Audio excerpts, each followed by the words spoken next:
तो दोस्तों पिछली वीडियो में हमने प्रश्नावली 5.2 के क्वेश्चन नंबर 10 तक सॉल्व कर लिया था। अभी हम क्वेश्चन नंबर 11 को सॉल्व करने वाले हैं।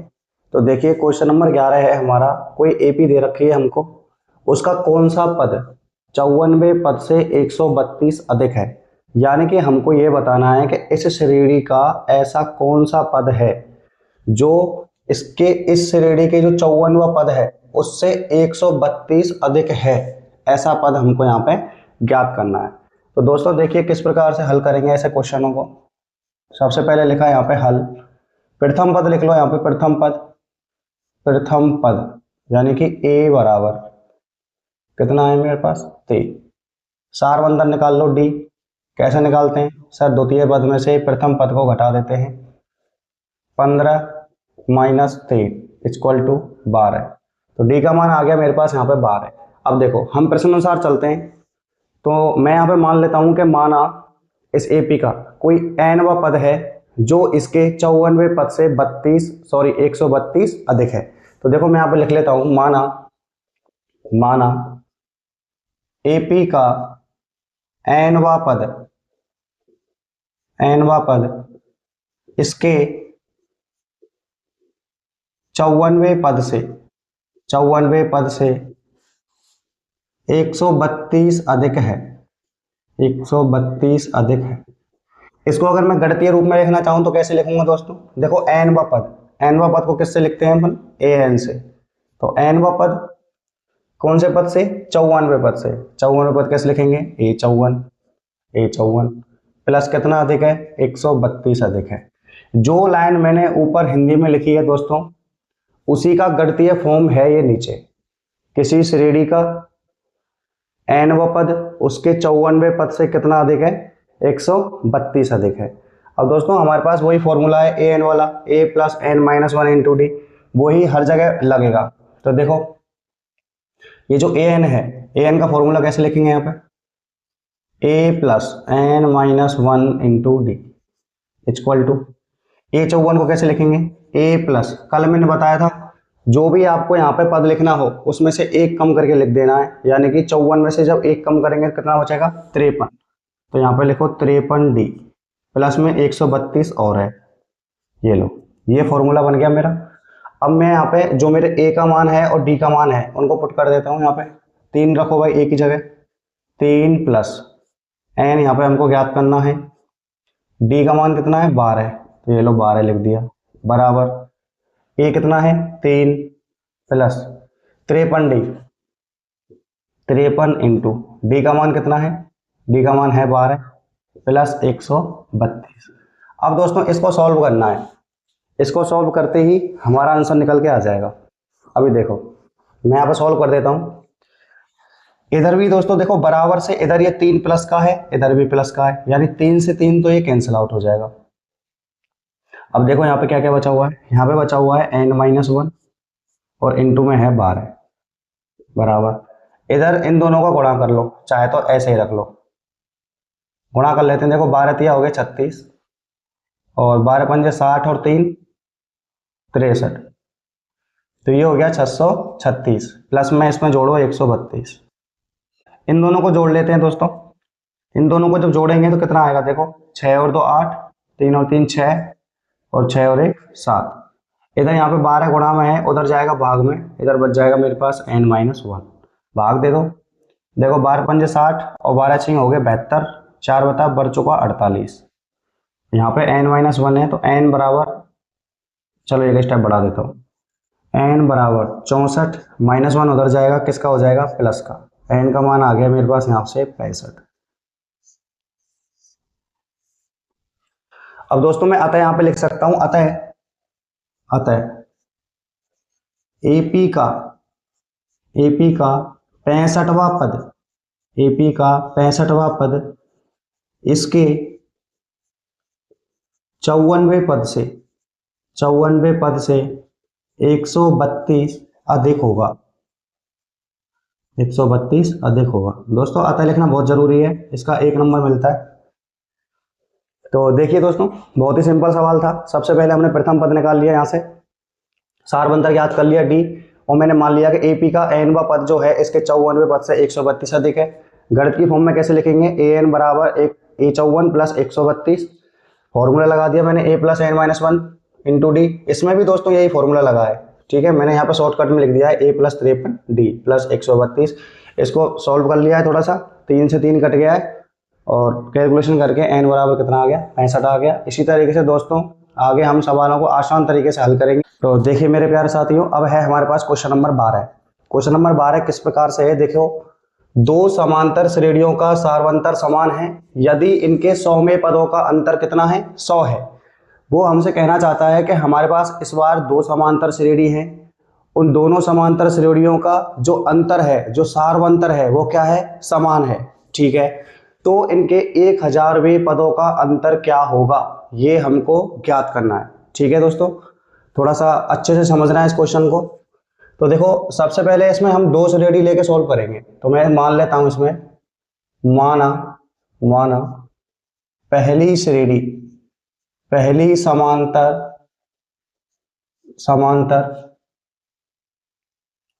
श्रेणी का प्रथम पद क्या मान लो, कैपिटल ए मान लेता हूं, पद बराबर कितना है भाई, कैपिटल ए। तो दोस्तों थोड़ा लाइट का प्रॉब्लम था इसलिए क्वेश्चन थोड़ा हम यहाँ पर छोड़ गए थे। तो देखना, माना पहली समांतर श्रेणी का जो प्रथम पद है वो क्या है, ए है, कोई बात नहीं है, मान लिया हमने ए है, ए तथा सार्वंतर कितना मान लें, डी है। तो पहली समांतर श्रेणी का मैंने मान लिया कि प्रथम पद क्या है, कैपिटल ए, और सार्वंतर क्या है, डी है। दोस्तों सार्वंतर तो समान ही है दोनों का, तो दूसरी श्रेणी में भी हम सार्वंतर डी का इस्तेमाल करेंगे, ठीक है दोस्तों। तो इसके लिए लिख लो कुछ, क्या लिखना है, कुछ मत लिखो, दूसरी मान लो, माना दूसरी समांतर श्रेणी या एपी, शॉर्टकट में आप एपी भी लिख सकते हैं दोस्तों, समांतर श्रेणी एपी का प्रथम पद स्मॉल ए, इसको स्मॉल ए मान लेते हैं, उसको कैपिटल ए मान लिया था, स्मॉल ए तथा सार्वंतर डी है, ठीक है, मान लिया। अब अपन प्रश्न अनुसार चलते हैं दोस्तों। प्रश्न अनुसार का मतलब होता है कि जैसे प्रश्न कह रहा है उसी अनुसार हम चलेंगे प्रश्न अनुसार। अब देखो ये कह रहा है कि इसके 100वें पदों का अंतर कितना है, 100 है, यानी कि 100वां पद की बात बोल रहा है। तो दोस्तों n बराबर कितना हो जाएगा, यहाँ पे हमारा 100 हो जाएगा, ठीक है। अब देखो 100वें पदों की बात कर रहा है, यानी कि अगर मैं ए के लिए बात करूं, किसके लिए, ए के लिए, पहली श्रेणी के लिए बात करूं, इसका nवां पद निकालूंगा मैं, तो निकालूंगा तो कैसे लिखूंगा, ए एन, सूत्र कौन सा है हमारा, ए एन बराबर a plus N minus one into d, ठीक है। ये मेरा बिल्कुल जनरल फॉर्मूला है, मैं आपको बार बार बता रहा हूं कि आपको ये फॉर्मूला याद करना ही करना है कोई भी कंडीशन पे। पहली वाली श्रेणी के लिए दोस्तों कैपिटल ए का इस्तेमाल करेंगे, तो देखो ए एन और एन की जगह कितना रखना है, 100, तो 100 लिख दो, 100। अंतर की बात हो रही है दोस्तों, अगर योग की बात होती तो प्लस करेंगे, अंतर की बात हो रही है तो माइनस करेंगे, तो माइनस। अब की बात दूसरे का ले लो, स्मॉल ए 100 बराबर कितना है इनका अंतर, ये बोल रहा है भाई अंतर है 100, तो ये लो 100, ये बन गया मेरा समीकरण। इसको अब मैं खोल के लिखूंगा थोड़ा सा और सिंपल करके। अब देखो दोस्तों ए एन का सूत्र है a plus N minus one into d. अब देखो इसमें अगर मैं एन की जगह 100 रख दूं तो ये हो जाएगा ए 100 बराबर ए प्लस 100 यहाँ पे रखेंगे माइनस वन इंटू डी, यानी 100 में से एक कम होता है। और मैं बार बार आपको यही बता रहा हूँ, बार बार आपको सूत्र की जरूरत नहीं पड़ेगी, फॉर्मूले की आवश्यकता नहीं पड़ेगी। देखो इसको खोलो, तो इसके लिए हमको ए कैसा रखना है, कैपिटल, तो ए प्लस एन माइनस वन यानी कि 100 माइनस वन, तो 100 माइनस वन, एक स्टेप बढ़ा देता हूँ, इंटू डी, ठीक है। ये लो बड़ा कोष्टक में बंद कर दूं इसको, इधर माइनस, इसको स्मॉल लिखो, a plus 100 minus one into d, तो ये लो डी बराबर में 100 चल रहा है मेरा। ठीक है, इसको थोड़ा सा सॉल्व करते हैं। देखो ए प्लस 100 में से एक घटेगा, कितना बचेगा 99, 99 डी माइनस, इसको भी सॉल्व कर लो ए। अब देखो दोस्तों, इसके बाद इसमें थोड़ा ध्यान रखने वाली बात है, कोष्टक से पहले माइनस लग रहा है, अंदर के सारे चिन्ह कैसे हो जाएंगे, परिवर्तित हो जाएंगे। तो देखो प्लस का ये था, माइनस का हो जाएगा, ये हो गया, ये भी माइनस का हो जाएगा, माइनस 100 में से गया तो 90 डी, तो ये हो गया भाई आपका 90 डी। ठीक है, बराबर में दोस्तों 100 है, बराबर में हो गया 100। अब क्या करें भाई, अब देखो दोस्तों, ये प्लस का है, ये माइनस का है, तो इससे तो ये कट जाएगा, कैंसिल आउट हो जाएगा। प्लस का 99 डी है, ये माइनस का 99 है। क्या बचा मेरे पास, यहाँ पे बचा capital A minus small A equal to 100। ठीक है, इसको मैं मान लेता हूँ समीकरण नंबर 1। कोई परेशानी, कोई दिक्कत नहीं। अब देखो दोस्तों, थोड़ा समझ लीजिए, यहाँ पर वो कह रहा है कि जो हमारा 100वां पद है उनका अंतर कितना है, 100 है। ठीक है, दो बार हमने यहाँ पे फॉर्मूला लगा दिया, प्लस माइनस काट दिया, जो बच रहा है उसको समीकरण नंबर 1 दे दिया। अब देखो दूसरी स्थिति में क्या कह रहा है, ये तो उसने दिया है जो हमने निकाल लिया। अब वो पूछ क्या रहा है हमसे, वो पूछ रहा है कि इसके 1000वें पदों का अंतर कितना होगा, यानी कि ये 100वां पद था, 1000वां पद। तो देखो दोबारा देखो प्रश्न अनुसार, 1000वें पदों का अंतर आप हिंदी में लिख भी सकते हैं कि 1000वें पदों का अंतर कितना है, वो हमको ज्ञात करना है। तो देखो 1000वें पदों का निकालना है, जैसे 100 का अंतर निकाला था ऐसे 1000 अंतर निकलेगा, 1000 पदों का। तो देखो कैसे निकलेगा 1000वें पदों का अंतर, पहले तो कैपिटल ए लो, सबसे पहले हम कैपिटल ए ले लें, ए 1000 माइनस स्मॉल ए 1000 बराबर, यही तो याद करना है। अब देखो लगा लो भाई, सूत्र लगा लो। देखो इसका मैं सूत्र लगाता हूं, इसको यहीं सॉल्व कर लेते हैं इधर,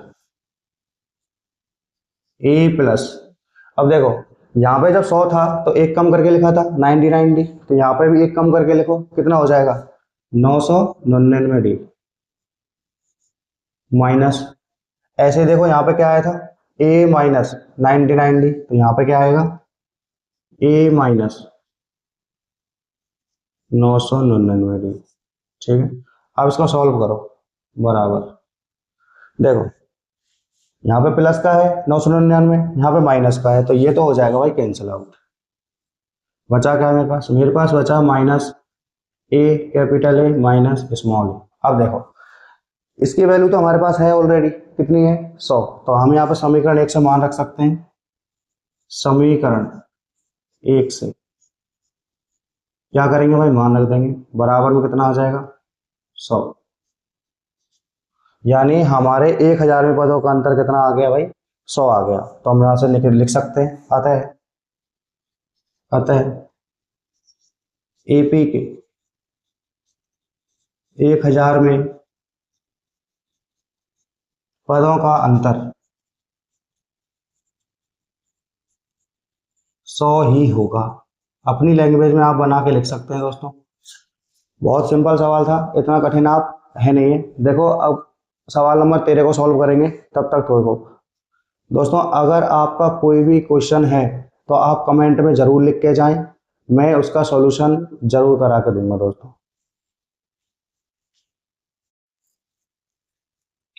तो दोस्तों किसी कारणवश वीडियो नहीं बन पाई, मैंने ये 13वां क्वेश्चन अभी यहाँ पे करा दिया है, तो मैं इसको थोड़ा सा और सा आपको समझा देता हूँ अच्छे से। देखो यहाँ पे हमारा क्वेश्चन है 3 अंकों वाली कितनी संख्याएं 7 से विभाज्य हैं, यानी हमको इसमें ज्ञात करना है कि ऐसी कितनी संख्याएं हैं हमारी 3 अंकों की जो सिर्फ 7 से विभाज्य हैं, ये हमको सवाल में ज्ञात करना है। अब पहले हमको इसमें निकालना पड़ेगा कि 3 अंकों की ऐसी कौन कौन सी संख्याएं हैं जहाँ से शुरू हो रही हैं और जहाँ पे खत्म हो रही हैं। इसके लिए दोस्तों हम यहाँ पे भाग करके देखेंगे। यहाँ पे देखो मैंने 100 में भाग दिया है 7 का, ठीक है, शेषफल आया 2। इसका मतलब यह है कि अगर मैं इसमें से 100 में से 2 घटा दूं तो 98 आता है। 2 अंकों की संख्या है ये सबसे बड़ी जो 7 से विभाज्य है, लेकिन मेरे को चाहिए 3 अंकों की। 98 में सीधा 7 जोड़ दो, सीधा मैंने इसमें 7 जोड़ दिया, ये हो गया 105। यानी 105 मेरी ऐसी संख्या है 3 अंकों की जो 7 से विभाज्य है, सबसे छोटी। अब इसमें दोस्तों हमको 7 जोड़ते हुए चलना है और एपी बन जाएगी। अब मुझे यहाँ पे ज्ञात करना है जो सबसे एंड में जो है सबसे बड़ी जो मेरी 3 अंकों की संख्या है वो है 999। 999 है तो 7 से पूरी तरीके से विभाज्य तो नहीं है। मैंने यहाँ पर 7 का भाग देके देखा इसमें, तो इसमें शेषफल आया 5, यानी 5 इसमें ज़्यादा है 999 में से। 999 में से आप 5 घटा लो, 994 आ जाएगा। तो 3 अंकों की सबसे बड़ी संख्या जो 7 से विभाज्य है वो है 994, जो कि हमारा अंतिम पद रहेगा। तो 994 यहाँ पे लिख दिया। तो दोस्तों उसी प्रकार से हमने यहाँ पे प्रथम पद निकाल लिया, प्रथम पद ए। तो प्रथम पद ए निकाल लिया, 105 आ गया। सार्वंतर डी है ये 7। ए एन का मान दोस्तों 994 है ये। ए एन की जगह हम फॉर्मूला हमारे पास है a plus N minus 1 into d बराबर 994। अब देखो यहाँ से मैंने ए का मान लिख लिया, एन माइनस 1 इंटू 7 बराबर 994। पक्षांतरण करने पर, पक्षांतरण कैसे करते हैं दोस्तों, चिन्ह परिवर्तित हो जाते हैं। देखो 105 को मैं इधर लेके गया, ये प्लस का था माइनस का हो गया, घटा के लिख दिया 889 हो गया। इधर 7 का गुणा हो रहा है, उधर जाएगा तो बराबर से भाग में 7 का भाग दे दिया।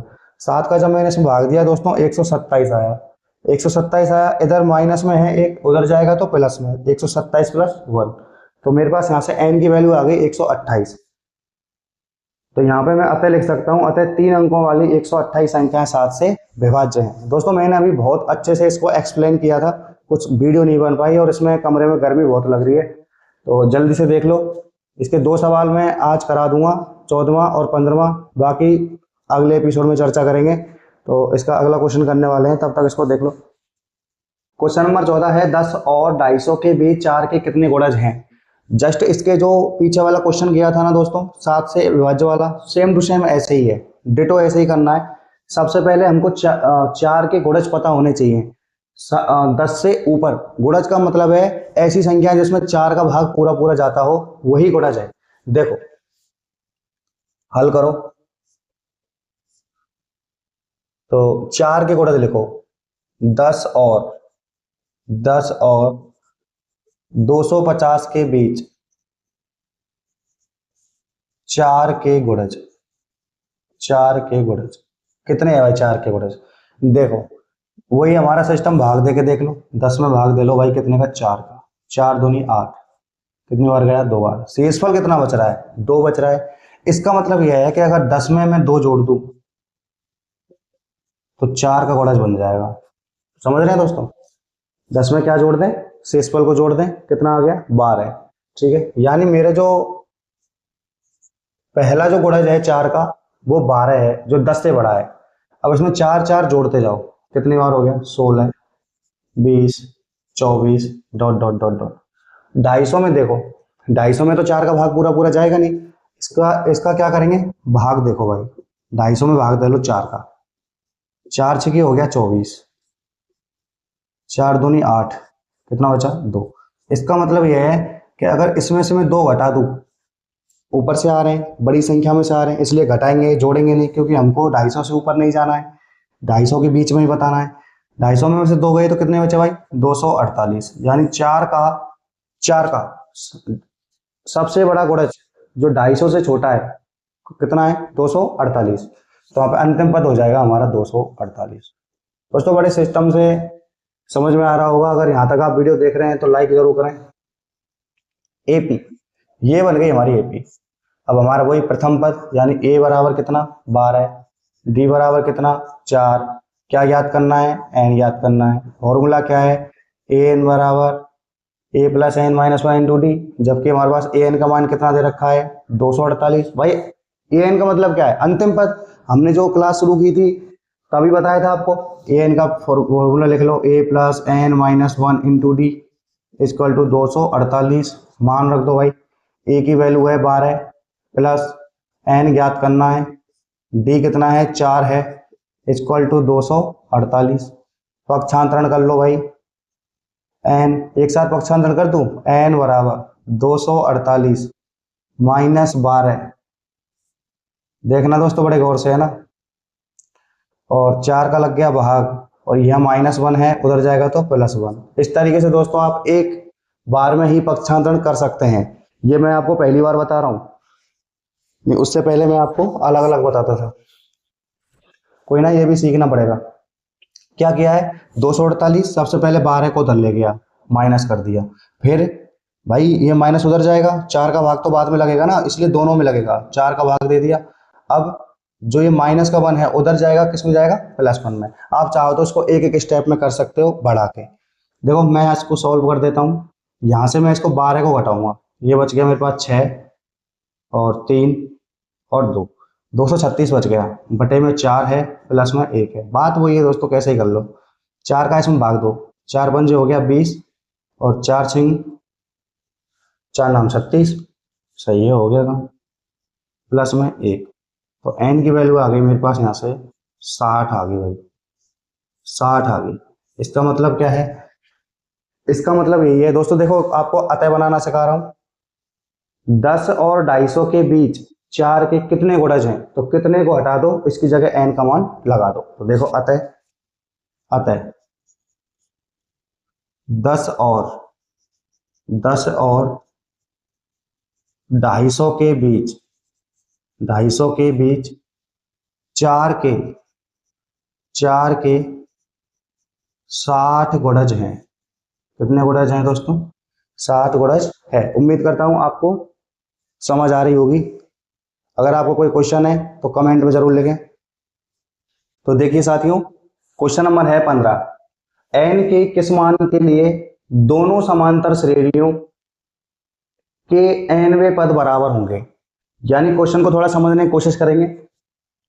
हमको n का वो वाला मान बताना है जो दोनों समांतर श्रेणियों का कोई ऐसा पद जो दोनों में क्या आ जाए, समान आ जाए। वो कौन सा पद होगा, ये हमको क्या करना है दोस्तों, ज्ञात करना है। तो देखिए किस प्रकार से करेंगे इसको। पहली वाली जो श्रेणी है हमारी उसका लिख लेते हैं, पहली वाली श्रेणी। तो पहली, चलो मैं ऐसे लिख देता हूं, माना पहली एपी का प्रथम पद कैपिटल ए तथा सारवंतर कैपिटल डी है। अब की बार दोस्तों देखो श्रेणी अलग अलग हैं, तो सारवंतर भी क्या है, अलग अलग आएगा। आप अगर ना भी लिखें तो भी आपका काम चल जाएगा, है ये मैंने मान लिया। इसी प्रकार से दूसरी के लिए लिख लेते हैं, दूसरी तो इसके पहले मान लिख ले क्या, चलो मान लिख लेते हैं। इसका क्या कर लें दोस्तों, मान लिख लेते हैं। देखो ए का मान हो गया मेरे पास 63, डी का मान घटा लो भाई, 65 माइनस 63 बराबर आ गया साहब 2। डी का मान आ गया 2, ठीक है। लेकिन डी कैसी है हमारी, स्मॉल थोड़ी है, कैपिटल है, ठीक है। कैपिटल मानी हमने पहली वाली के लिए, तो कैपिटल है, ठीक है। इसका nवां पद चलो बाद में देखेंगे।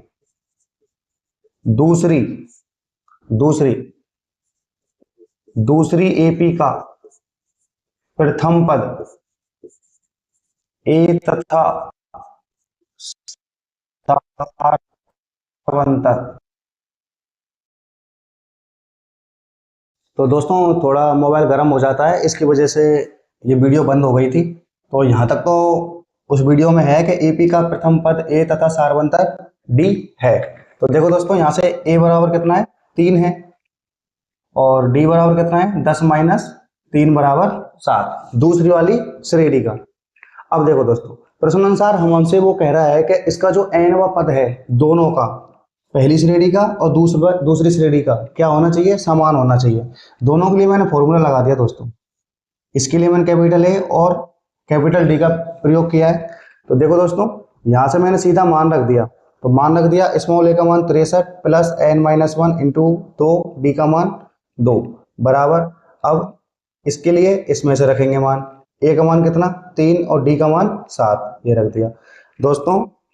यहाँ से 2 का गुणा कर लेंगे अंदर, ये हो जाएगा 2n और 2 का गुणा 1 के साथ होगा तो 2 बराबर में 3 के एज इट इज प्लस 7 का गुणा n के साथ 7n माइनस 7 का गुणा -1 के साथ तो माइनस का 7।